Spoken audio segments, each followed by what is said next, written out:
بسم الله الرحمن الرحيم الحمد لله رب العالمين والصلاة والسلام على أشرف المرسلين وعلى آله وصحبه أجمعين أما بعد أحبتي في الله أحييكم بتحية الإسلام السلام عليكم ورحمة الله تعالى وبركاته لقاؤنا يتجدد معكم في كل أسبوع حتى يذكر بعضنا بعضا عسى أن تنفعنا الذكرى فالله أسأل أن يجعلنا من الذين قال فيهم فبشر عبادي الذين يستمعون القول فيتبعون أحسنه أولئك الذين هداهم الله وأولئك هم أولو الألباب. ما أحوجنا إلى أن نستغل هذه الأيام التي نعيشها ونحن تحت الحجر الصحي وأن نستثمرها في طاعة الله وذكره وشكره وحسن عبادته. إخوة الإيمان، أحببت أن أوصي نفسي وإياكم بأغلى وصية وصى بها حبيبنا محمد صلى الله عليه وسلم أحد صحابته الكرام في الحديث الذي أخرجه أبو داود في سننه وأحمد في مسنده عن معاذ بن جبل رضي الله عنه أن النبي صلى الله عليه وسلم أخذ بيده يوما ثم قال: يا معاذ إني لأحبك. فقال له معاذ: بأبي أنت وأمي يا رسول الله وأنا أحبك. قال: أوصيك يا معاذ لا تدعن في دبر كل صلاة أن تقول: اللهم أعني على ذكرك وشكرك وحسن عبادتك. وفي رواية: يا معاذ والله إني لأحبك. فرد عليه معاذ: وأنا والله أحبك. إخوة الإيمان، سيدنا معاذ رضي الله عنه كما أخبره النبي صلى الله عليه وسلم بحبه له رد على ذلك مؤكدا أنه أيضا يحب رسول الله صلى الله عليه وسلم. فهذا حديث عظيم يدخل في باب الأدعية المأثورة وهي من معقبات الصلاة. أحببت أن نقف عنده ونتأمل في بعض معانيه. Chers frères, chères sœurs, nous avons besoin de profiter de ces jours de confinement et de les rendre bénéfiques dans l'adoration d'Allah subhanahu wa ta'ala. Pour cela, je voudrais partager avec vous les enseignements tirés du hadith Mu'adh ibn Jabal qui rapporte que le prophète sallallahu alayhi wa sallam est venu un jour et qui lui a pris par la main en lui disant: ô Mu'adh, par le nom de Dieu, je t'aime. Et après, il lui dit: je vais te donner un conseil. N'oublie pas à la fin de chaque prière de répéter cette invocation: Allahumma a'inni ala dhikrika wa shukrika wa husni ibadatik. Dieu, aide-moi à t'invoquer, à te remercier et à t'adorer convenablement. Voici l'invocation que le prophète sallallahu alayhi wa sallam a voulu apprendre à son compagnon Mu'adh radiyallahu anhu. Et bien sûr, en parlant à Mu'adh, il parle à nous tous, car cette parole prophétique nous concerne tous. Elle s'adresse à tous les croyants. Dans une autre version de ce hadith, chez le Bukhari, il dit que lorsque le prophète sallallahu alayhi wa sallam lui a dit: ô Mu'adh, par le nom de Dieu je t'aime, Mu'adh a répondu: moi aussi, par le nom de Dieu, je t'aime, ô messager de Dieu. Ce hadith est parmi les hadiths dans lesquels le prophète sallallahu alayhi wa sallam nous apprend une invocation. إن أفضل الدعاء يدعو به الإنسان المسلم هو ما أثر على النبي صلى الله عليه وسلم من الأدعية المأثورة التي دعا الله تعالى بها. Lorsque nous voulons invoquer Allah subhanahu wa ta'ala, on ne trouvera pas mieux que les invocations utilisées par le prophète sallallahu alayhi wa sallam, car notre prophète est notre exemple à suivre. Et c'est lui qui connaît mieux Allah subhanahu wa ta'ala. Et il nous apprend. Ces invocations prophétiques, au-delà de l'intérêt de l'invocation, elles contiennent des enseignements. Avant de détailler les enseignements que l'on peut tirer de cette invocation, nous allons tout d'abord traiter de la façon, de la pédagogie et de la méthode employée par le prophète Mohammed sallallahu alayhi wa sallam. لأن الرسول صلى الله عليه وسلم كان مربيا ومعلما كما جاء عنه في الحديث الشريف الذي قال فيه إنما بعثت معلما ميسرا. Dans un hadith, le prophète sallallahu alayhi wa sallam a dit: Dieu m'a envoyé pour que je sois un enseignant, un éducateur, facilitateur. Retenez bien ces deux grandes valeurs de l'éducation prophétique. Il est éducateur, facilitateur.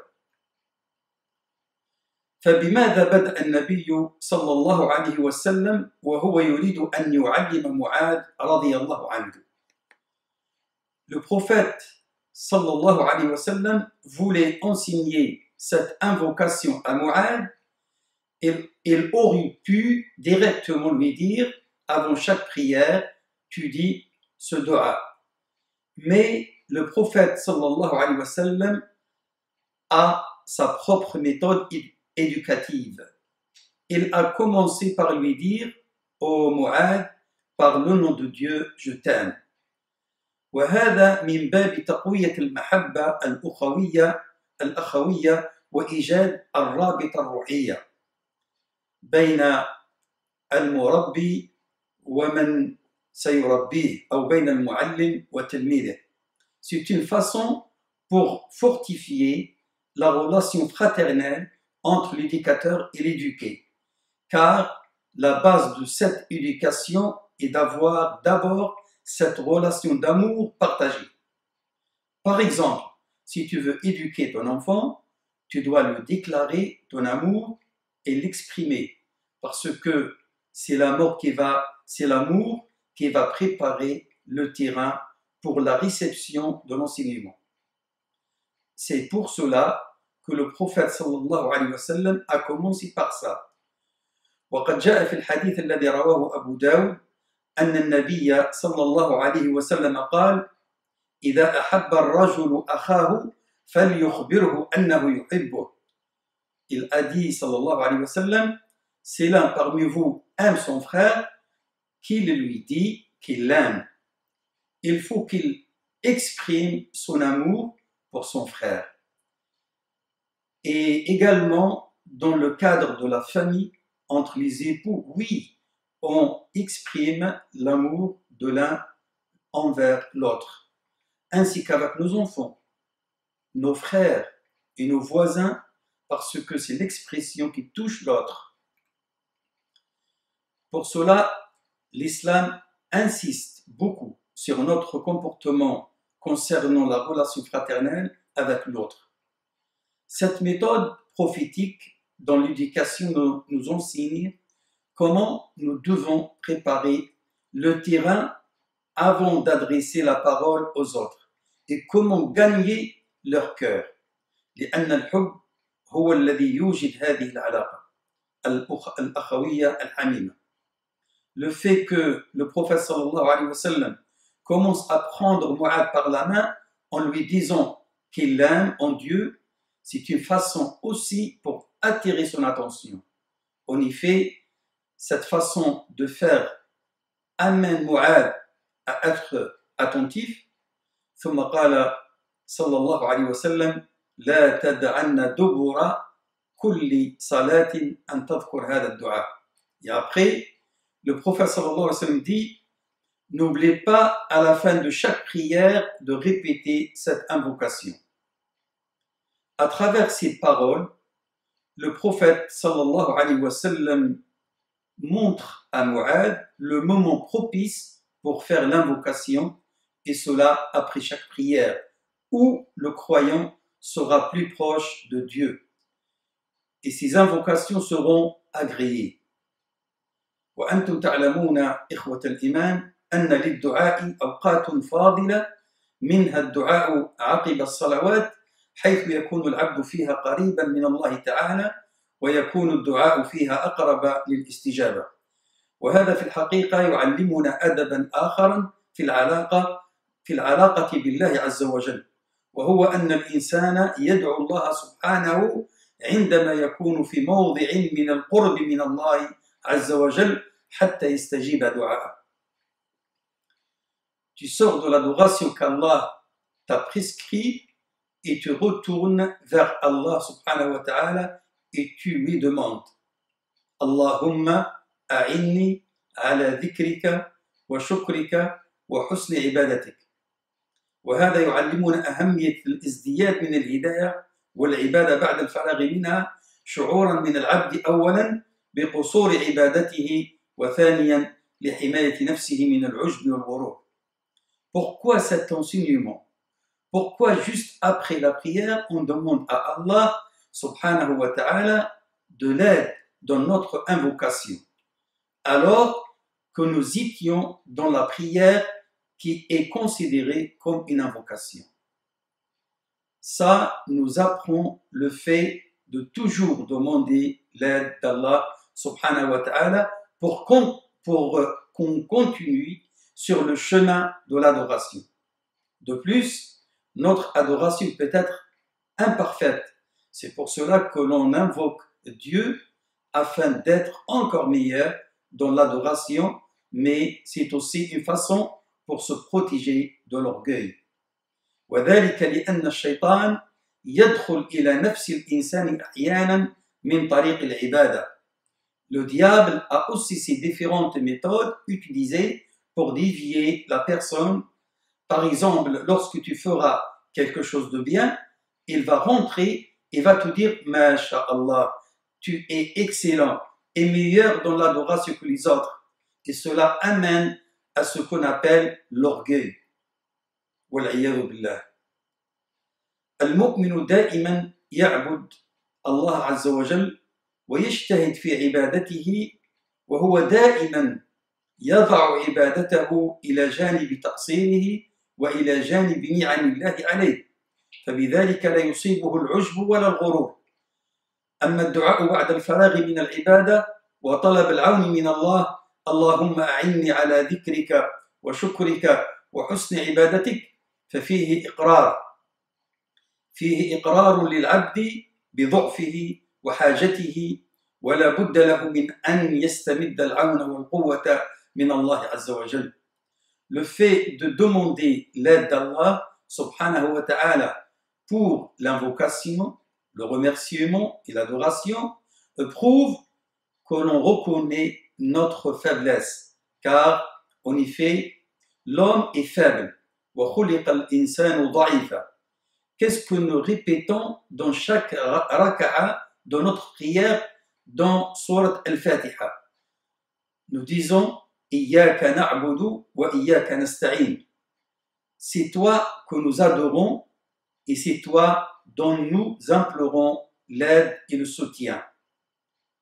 إِذَنْ الْعِبَادَةُ مُرْتَبِطَةٌ بِالْإِسْتِعَانَةِ. Cela veut dire que l'homme ne peut pas continuer sur le chemin de l'adoration sans l'aide et le soutien d'Allah subhanahu wa ta'ala.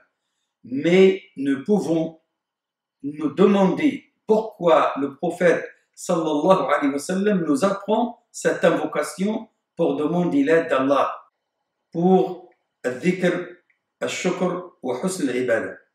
C'est parce que nous avons besoin de son aide afin d'accomplir ces actes d'adoration. يعني ذلك أن الإنسان لا يطلب العون إلا في أمر يحتاج فيه إلى العون. ماذا يعني أن نطلب العون من الله في الذكر؟ لأن الذكر رغم يسره إلا أن الشيطان يصرف العبد عنه فيكون من الغافلين والعياذ بالله.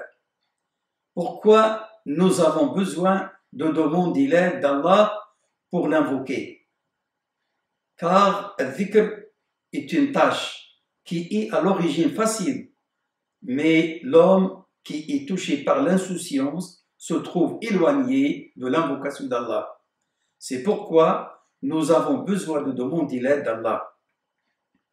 إخوة الإيمان، كم هي الأوقات التي نذكر الله تعالى فيها في أيامنا اليوم، وكم هي الأوقات التي تضيع منا. ولو أن الإنسان حرك لسانه بذكر الله لكسب بذلك أجرا عظيما وفضلا كبيرا. نحن أيها الإخوة أيتها الأخوات مقصرون في ذكر الله عز وجل. Chers frères, chères sœurs, nous avons un grand manque par rapport à l'invocation d'Allah. C'est-à-dire que nous n'invoquons pas assez Allah. C'est un grand problème. الأمة المسلمة اليوم تعيش والله أزمة ذكر. الشيطان يصرفنا عن ذكر الله فنكون من الغافلين، لأن الذي لا يذكر الله عز وجل فهو غافل، إما أن تكون ذاكرا أو أن تكون غافلا. L'invocation, c'est être en lien direct avec Allah subhanahu wa ta'ala. Lorsqu'on l'invoque, nous devons porter Dieu dans notre cœur. Celui qui ne le fait pas sera dans l'insouciance. C'est pour cela que l'on demande de l'aide à Allah afin qu'il nous protège de cette insouciance et qu'il nous aide à l'invoquer correctement. إخوة الإيمان، الذكر هو أساس الفلاح. هو أساس الفلاح للعبد، لأن العبد إذا كان موصولا بالله فإنه سيكون في حصن حصين وسد منيع. Enfin, pour réussir dans notre vie d'ici-bas et dans l'au-delà, ainsi que pour être protégé contre le mal et le péché, on a besoin de cette invocation. ما زالت هناك عبر ودروس كثيرة يمكن استنباطها من هذا الحديث الشريف، ولضيق الوقت نتركها لفرصة أخرى إن شاء الله، ونكتفي بهذا القدر من العبر، سائلين الله عز وجل أن يلهمنا ذكره وشكره وحسن عبادته. الحمد لله الذي هدانا لهذا وما كنا لنهتدي لولا أن هدانا الله، وصلى الله على سيدنا محمد وعلى آله وصحبه وسلم تسليما.